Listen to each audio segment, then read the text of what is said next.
कल आप लोग पढ़े थे इंग्लिश में इज और एम का प्रयोग, बिल्कुल शुरुआत से शुरू किए थे ना हम। आज इज और एम के बाद उसका पास्ट फॉर्म पढ़ेंगे, वाज वेयर। क्या पढ़ेंगे?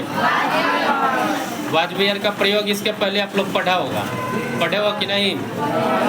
फिर एक बार और आप लोग को वाज वेयर का प्रयोग हम पढ़ाने जा रहे हैं, पहले समझ जाओ। ऐसा हिंदी वाक्य जिसके अंत में था, थी, थे इत्यादि आवे, तो हम वैसे हिंदी वाक्य को समझते हैं भूतकाल में, यानी पास्ट टेंस में। क्या समझते हैं? जैसे वह अमीर था, सीता सुंदर थी, वे लोग चालाक थे, आप लोग विद्यार्थी थे। इस तरह से अंग्रेजी वाक्य आता है ना, याद रखना। कल जैसे पढ़े थे सेम वैसा ही पढ़ना है, लेकिन आप लोग हो सकता है पहले जो था थी का प्रयोग करना वाज वेयर में सीखे हो, उससे अलग सिखाएंगे। आप लोग सीखे हो जहाँ था और थी रहे वहाँ वाज का प्रयोग करेंगे, और जहाँ थे रहे वहाँ वेयर का, लेकिन बिल्कुल अलग पढ़ाएंगे, वैसा प्रयोग नहीं होगा। सिंगुलर प्लुरल से मतलब है, था थी से कोई मतलब। सिंगुलर रहेगा तो क्या प्रयोग करेंगे? वाज। अब प्लुरल रहेगा तो इस चीज से मतलब है, था थी से कोई मतलब नहीं है। बोर्ड पे आप सभी लोग ध्यान दो। यूज ऑफ वाज या वेयर। हिंदी और था, थे, थी, था, थी, थे रहे, तो इसको कौन सा टेंस में समझते हैं? Past tense. पास्ट टेंस का स्ट्रक्चर क्या होता है? सब्जेक्ट वाज या वेयर, इसके बाद अदर वर्ब। इतना समझ में आ रहा है सभी को? अब समझिए इसका निगेटिव। निगेटिव में जैसे आप कल इज और एम के बाद नोट यूज किए थे, इसमें भी वाज वेयर के बाद नोट यूज कर देंगे। सब्जेक्ट वाज या were plus not plus other. इसमें क्वेश्चन, क्या चीज बनाना है? क्वेश्चन। याद रखना, क्वेश्चन में इंट्रोगेटिव होता है, WH वर्ड होता है, लेकिन हम लोग इसको मात्र एक स्ट्रक्चर में पढ़ा देते हैं, क्वेश्चन। WH वर्ड आप लोग जानते हैं, कल बताए थे।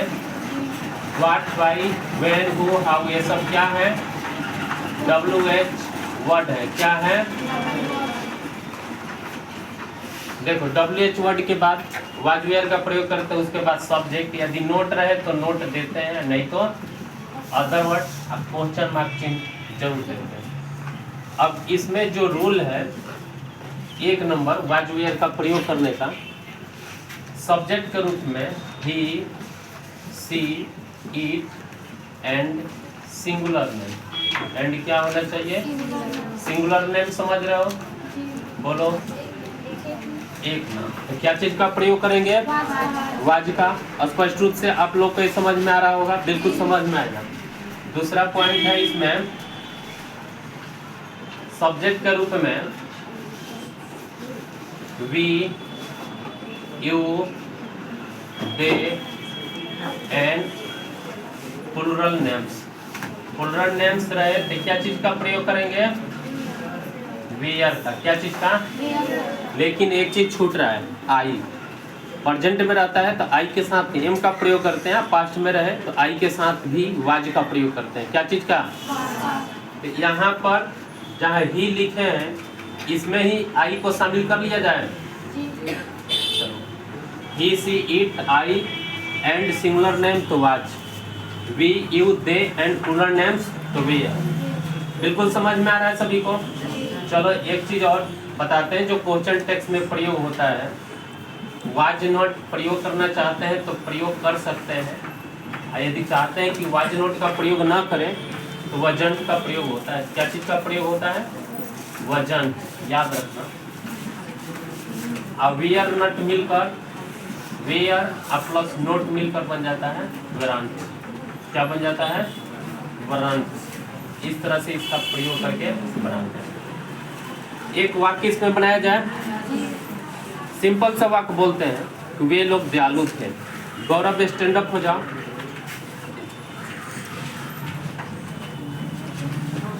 स्टैंड अप हो गए हो? आपको ये सब चीज हमने समझाया, समझ में आ गया है? चलो अच्छी बात है। वे लोग दयालु थे, बिल्कुल सिंपल सेंटेंस लिखे हैं। क्या आप बता सकते हो? बोलिए।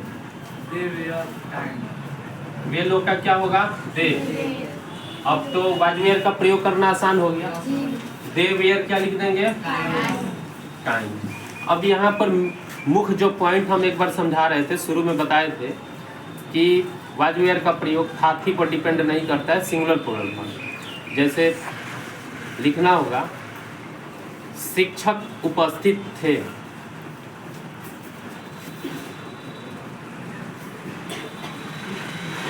शिक्षक उपस्थित थे। तो यहाँ पर शिक्षक, बैठ जाओ आप। शिक्षक उपस्थित थे। कितने शिक्षक का बोध हो रहा है? एक। कितने शिक्षक? तो यहाँ पर आपको लग रहा होगा कि यहाँ थे है तो वेयर का प्रयोग किए हैं, तो शिक्षक का क्या लिखेंगे? The teacher. देखो शिक्षक उपस्थित थे, आदर्शसूचक वर्ड है इसलिए थे प्रयोग करेंगे। ऐसे हम बोलेंगे कि शिक्षक उपस्थित था तो आदर्शसूचक वर्ड नहीं ना हुआ, रेस्पेक्टेबल वर्ड यूज किया जाता है, इस कारण से हिंदी में थे बोलते हैं। लेकिन कितने टीचर का भाव व्यक्त हो रहा है? एक। तो द टीचर वाज, और उपस्थित का क्या होता है? प्रेजेंट। कोई दिक्कत? अब तो समझ में आ रहा होगा कि साथी का प्रयोग के अनुसार वाज वेयर का प्रयोग नहीं करते हैं, सिंगुलर प्लूरल से मतलब। जैसे एक और बोलते हैं पिताजी बीमार थे।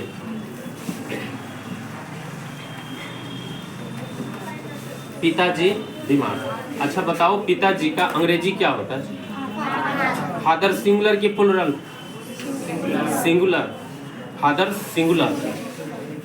यहाँ पर क्या लिखेंगे?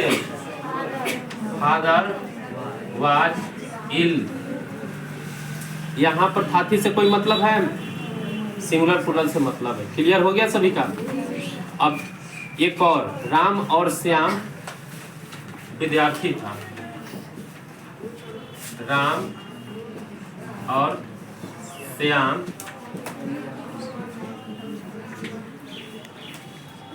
विद्यार्थी था। तो राम का क्या लिखोगे? और क्या लिखोगे? और श्याम का?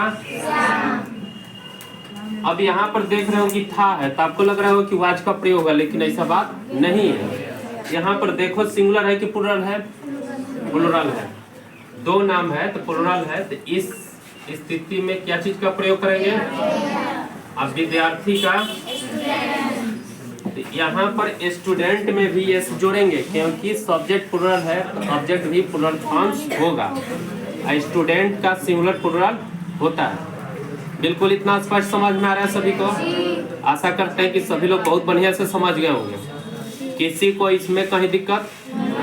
समझ गए हैं? बढ़िया से साफ साफ सही सही दिख रहा है ना?